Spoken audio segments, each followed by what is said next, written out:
সকালবেলায় খামার বাড়ি গিয়ে দেখছি ধান ঝাড়া তো একদম পুরো দমে চলছে। আর আমাদের ধান ঝাড়া তো দেখছি মনে হচ্ছে আজকেই প্রায় শেষ হয়ে যাবে। আর আমি থাকতে থাকতেই দেখছি বাপন দাদা আমাদের শেষ ট্রাক ধান নিয়ে চলে এলো। কিছুক্ষণ খামার বাড়ি থাকার পর আমি বাড়ি চলে এলাম।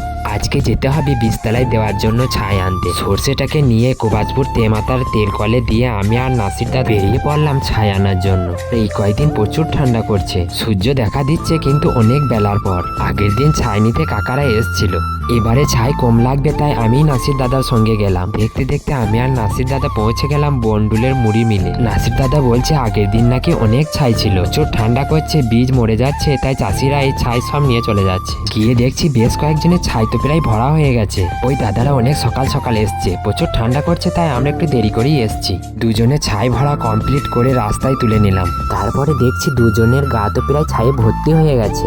প্রায় 11টা সাড়ে 11টা বেজে গেছে আর আমাদের খিদেও পেয়ে গিয়েছিল।